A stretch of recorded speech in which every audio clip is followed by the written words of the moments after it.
The doors burst open.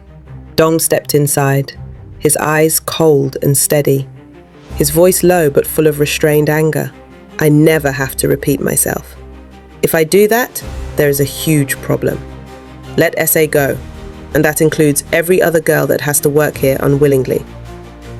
He looked Eki straight in the eyes, upset but calm, his tone sharp enough to cut through the music.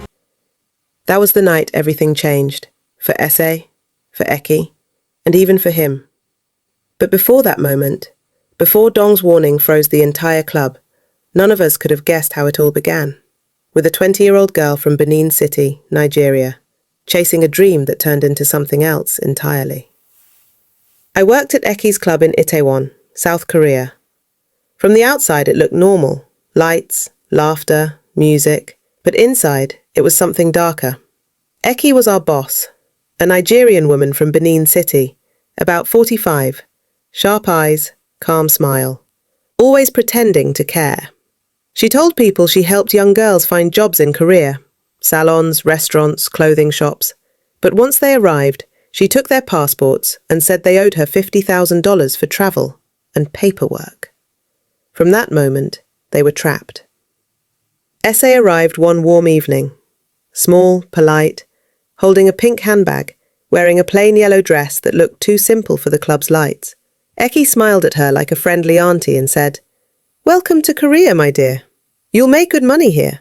SA smiled shyly. She trusted too easily. Her parents thought she was going to work in a boutique. They even threw her a little send-off before she left. But as soon as she arrived, Eki took her passport and phone. Then she said, "You owe me $50,000. You'll pay it back by working here." SA froze. "Ma, I don't understand," she whispered. Eki just smiled.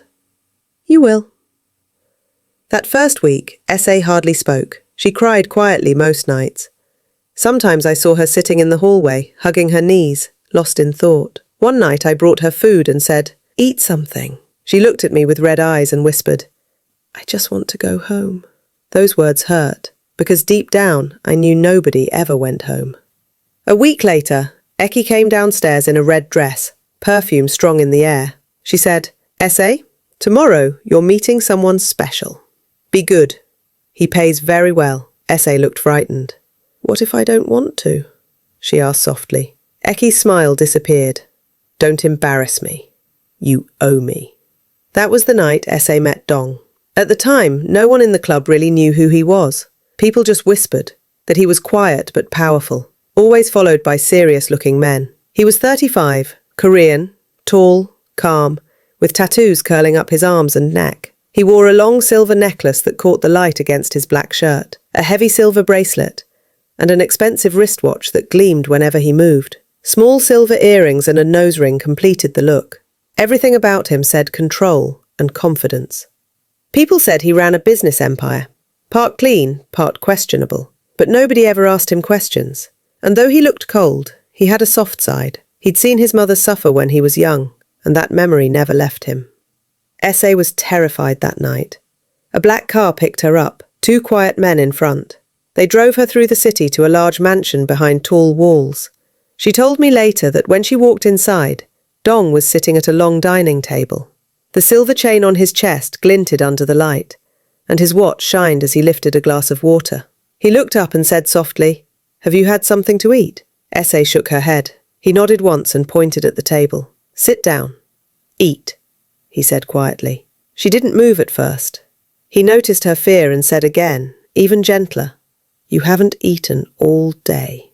She sat down slowly and began to eat, her hands shaking. After a moment, Dong stood, walked closer and lightly touched her arm. But the instant he did, she froze, shoulders tight, eyes wide. He stopped immediately. He didn't need her to explain. He already understood. She wasn't free. She wasn't like the others. After a pause, he said softly, "You can rest here tonight." He didn't say anything else. He gave her a blanket and showed her to a guest room. SA stayed until morning, too scared to sleep. But nothing bad happened. The next day, his driver took her back safely, and Dong sent full payment to Eki. Eki was thrilled. "See," she told me, "that girl is already bringing in money." But she had no idea what had really happened. That night, Dong had seen something in Essay. Fear mixed with innocence, and for the first time in a long time, he felt compassion. He couldn't stop thinking about her. A few days later, Essay went back again, and again, nothing happened. He gave her food, let her rest, paid Eki double, and sent her home. It became routine. Every time, Dong asked for her, and only her. He always paid more than anyone else. Eki noticed. She didn't like it. She thought Essay was acting special, maybe planning something behind her back. But she didn't know who Dong really was. To her, he was just another rich man with strange habits. That was the beginning, the quiet before everything changed. None of us knew that the calm man with tattoos, silver jewelry, and cold eyes would one day walk through those doors, look Eki straight in the face, upset but steady, and say, "Greater than I never have to repeat myself. If I do that, there is a huge problem. Let Essay go, and that includes every other girl that has to work here unwillingly." And that was the night everything we knew ended. Things started changing after Essay's first visit to Dong's mansion. She came back different. Quiet, but not broken. There was a calmness in her eyes that no one in that club had ever seen before. At first, Eki didn't notice. She was too busy chasing money, talking to people, and running her business. But Dong kept requesting Essay, again and again. Every time, his black car came to pick her up. Every time, she came back untouched, unharmed, and paid for in full. At first, Eki didn't care. Money was money. But after a few weeks, she started asking questions. One afternoon, Eki called me into her office. She was sitting on her chair, cigarette smoke curling in the air. "Who exactly is this man that always asks for Essay?" she asked. I shrugged. "I don't know, Ma. The driver doesn't talk to anyone." Eki narrowed her eyes. "That man doesn't touch her. He just pays and lets her go. That's not normal." She stood up, walked to the window, and said, "I don't like strange things. Something about this feels off." From that day, she started watching Essay carefully. Essay still went to Dong's mansion, and it was always the same. He'd greet her gently, ask her first, greater than, "Have you had something to eat?" If she said no, he'd nod and tell her, "Sit down, eat." He never raised his voice, never forced her to do anything. He treated her with respect, something she wasn't used to anymore. Slowly, Essay started to trust him. One evening she told me, "He said one day, I'll be free." I didn't know what to say. Nobody in that club ever talked about freedom. But Eki noticed Essay's change in spirit. She started treating her differently, snapping at her, giving her more work, blaming her for small mistakes. One night she pulled Essay aside and said, "Don't start acting like you're special. Nobody here is special." Essay didn't reply. But later that night, I heard her crying in her room. A few days later, Dong requested Essay again. Eki refused. Instead, she sent another girl. That girl came back in less than an hour, pale and shaking. She said Dong didn't even let her sit down. He told the driver, greater than, "I asked for Essay, not anyone else." When Eki heard that, she got furious. She threw her glass across the floor and shouted, "Who does he think he is?" That night she called one of her contacts and said in Edo, "He's asking too many times. I'll move the girl somewhere else before it becomes a problem." My heart dropped. I knew what that meant. Moving meant sending Essay to another city. Usually worse, harder to escape, no contact with anyone. A week later, Essay was gone.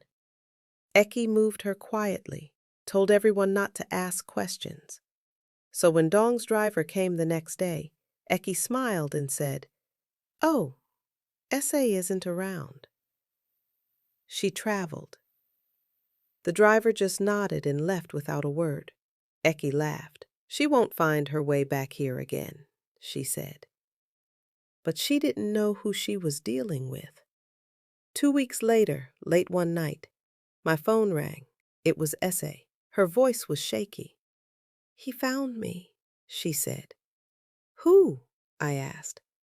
"Dong," she whispered. "He came to where Eki sent me." She was crying. "He asked what really happened to me, and I told him everything." Essay told him everything. How she was tricked into coming, how Eki took her passport, how she was forced to work, and how they threatened her family in Nigeria. She cried the whole time, and Dong just listened. When she finished, he said quietly, "Wipe your tears. You don't have to be afraid anymore." That night, Dong made up his mind. The next evening, everything changed. It was around 10 p.m. The club was full. Music, lights, laughter. Then without warning, the main doors burst open. Dong walked in. No one stopped him. He didn't ask for Eki. He didn't wait for permission. He went straight in, his bodyguards following close behind, silent but alert.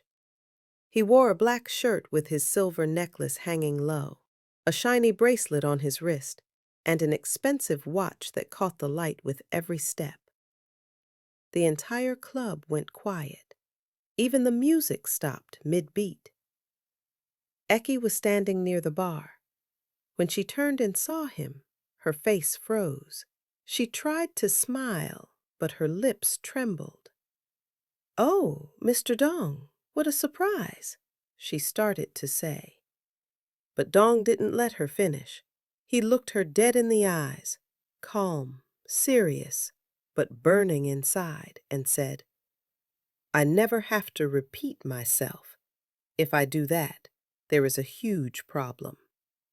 Let Essay go, and that includes every other girl that has to work here unwillingly." His voice was steady, but the anger behind it made everyone step back. You could hear the sound of glasses clinking from someone's shaking hand. Eki didn't speak. She couldn't. She just stood there, frozen, eyes wide. Dong's men stood behind him, waiting quietly, watching. That moment felt like forever. He didn't shout. He didn't threaten. But everyone in the room could feel it. This wasn't a man to test. And that's when I realized he wasn't just saving Essay. He was freeing everyone who had ever been trapped there. That night, the balance shifted. From that point on, Eki's power in that place started to crumble. After that night, the whole club changed. Nobody spoke about what happened out loud, but everyone felt it. When Dong left, the air still felt heavy, like something dangerous had been left behind. Eki tried to act normal. She pretended like nothing happened. She laughed, gave orders, and told everyone, "Don't let that man scare you. He was just talking." But you could see fear in her eyes. Even when she laughed, her hands shook a little. She didn't know it yet, but her time was running out. A few days later, people started disappearing. Not the girls, the men who worked for Eki, her drivers, her contacts, even the ones who handled her deliveries. Gone. One by one, they stopped showing up. Eki started making calls, shouting on the phone, "Where's Musa? Where's Park? Where are my people?" No one answered. She came to me one night and said, "Do you know what's going on? Who's doing this?" I just shook my head, but deep down, I knew. Dong had kept his word. Essay was safe now. Dong had taken her to a quiet apartment outside the city where she could rest. He made sure she had food, clean clothes, and a phone to call home. He even helped her speak to her family in Nigeria for the first time since she left.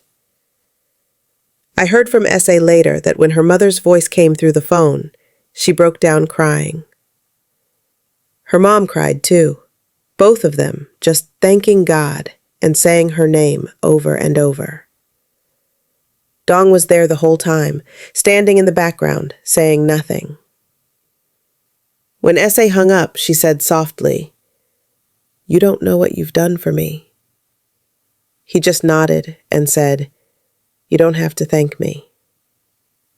You deserve peace." Meanwhile, Eki's world started falling apart. The police came to the club twice that week. They didn't arrest anyone yet, but they asked a lot of questions. Her business partner stopped picking up her calls, and her main supplier, the one who brought girls from Nigeria, suddenly vanished too. She tried to stay strong, but it was clear. She was losing control. Then one night, it happened. The club was full like usual, music playing, customers drinking. But halfway through the night, the lights flickered and the door opened. It wasn't Dong this time. It was the authorities. They walked in quietly, no warning. Within minutes, they started checking rooms, talking to the girls, asking for documents. The girls looked confused at first, scared. But then, one of the officers said in English, "You are safe now. You don't have to stay here if you don't want to." Some of the girls started crying. Others just stood there in shock. Eki tried to argue, saying, "This is my business. They're here by choice." But no one listened. They already had information. Someone had tipped them off. And I knew exactly who it was. Dong. He didn't come back that night. He didn't need to. He had already handled everything, quietly, efficiently. By morning, the club was empty. Eki was taken away for questioning.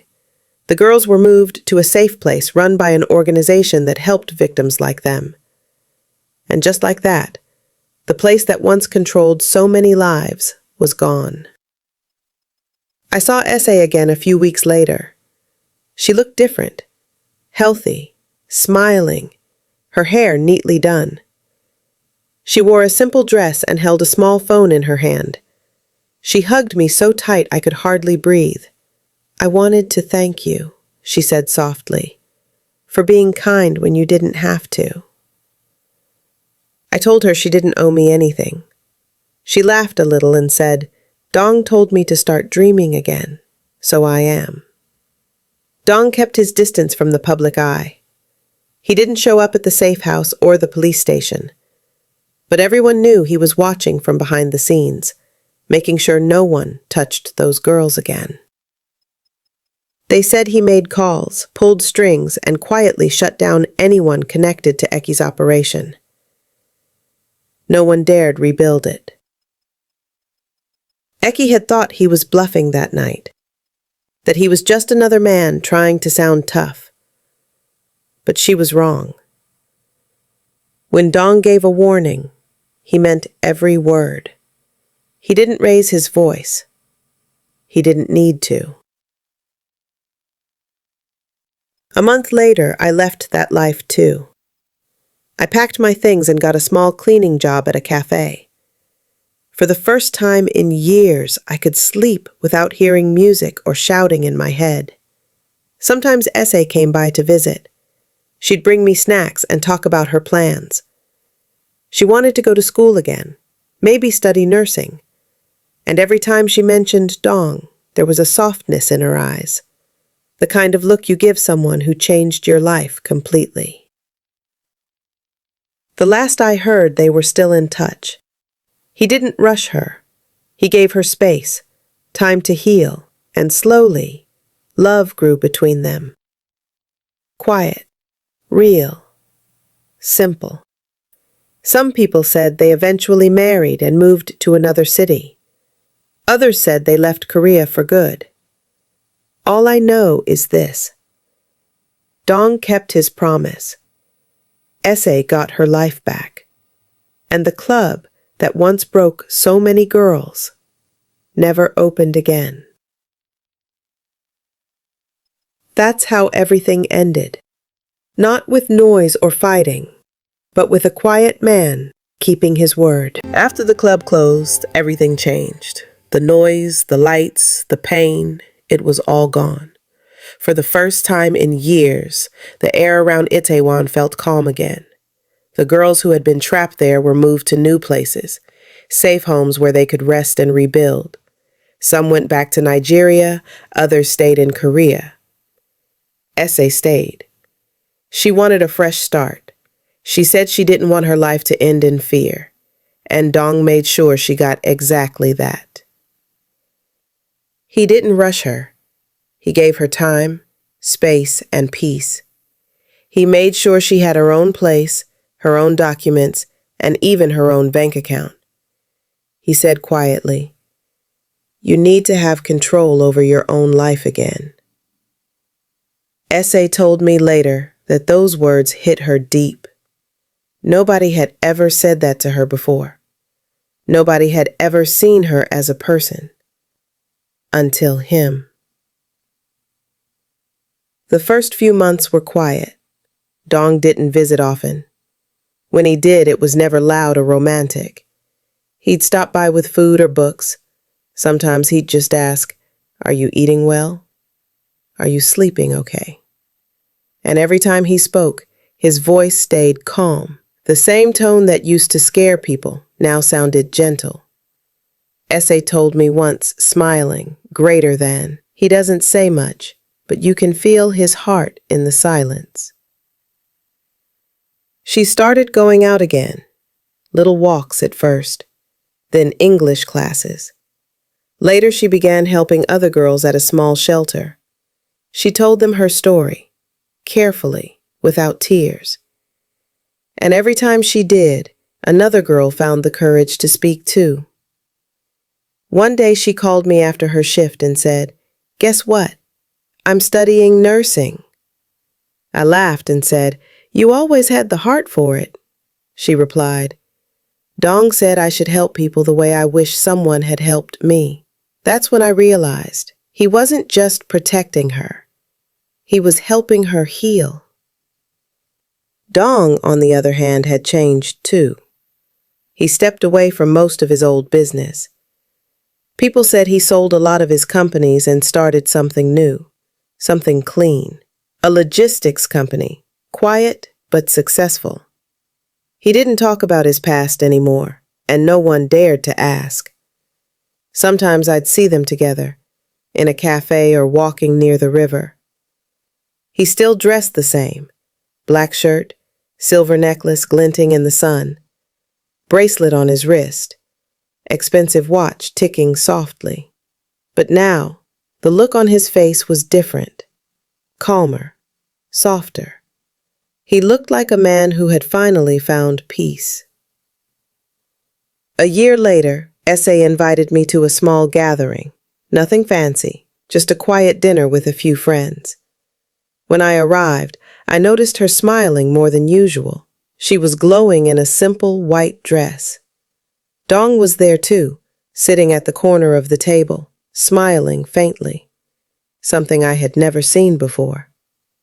When everyone finished eating, Ese stood up, took a deep breath, and said, "I wanted to thank everyone who never gave up on me, especially the man who saw me when no one else did." She turned to Dong and looked him in the eyes. The room went silent. "You didn't just save me," she said. "You taught me what it means to live again." Dong smiled softly and reached for her hand. He didn't say anything. He didn't have to. That was the moment we all understood. They were no longer just two broken souls crossing paths. They were home for each other. Months passed, and news spread quietly. Essay and Dong got married. No big party, no cameras, no crowd. Just them, a few close friends, and peace. After the wedding, they moved to a small house outside Seoul. It wasn't a mansion like his old one, but it was theirs. A safe place filled with laughter, light, and quiet mornings. Essay started working at a local hospital as a trainee nurse. Dong ran his company, but spent more time at home. He'd sit outside in the evenings, watching her water the plants, smiling like a man who finally had everything he never knew he wanted. One day, she told me on the phone, greater than. Sometimes, I still wake up scared, but then I look beside me and I see peace. Real peace. And that's when I knew her story had finally come full circle. A few months later, Eki's name came up again. She had faced charges for trafficking and illegal operations. Some people said she was deported. Others said she was still serving time. But to us, she was just a memory. A reminder of what happens when greed meets the wrong person. Dong never mentioned her name again. He just kept moving forward, quietly, like he always did. Years later, I went to visit them. Essay opened the door, wearing scrubs and holding a small baby boy in her arms. She laughed when she saw me and said, "Meet my son. His name is Hope." Dong came out behind her, smiling, still wearing his silver necklace. He looked calm, content, almost unrecognizable from the man who once ruled the dark streets of Seoul. I stood there, watching them, thinking, this is what healing looks like. A girl who was once afraid of her own shadow, a man who used to live in darkness, now standing together in the light. And that's how their story ended, not with chaos, not with fear, but with peace, love, and a second chance at life. Thank you for watching. Tell me where you're watching from, and don't forget to like, share, and subscribe for more powerful true life stories. Stay safe and have a beautiful day.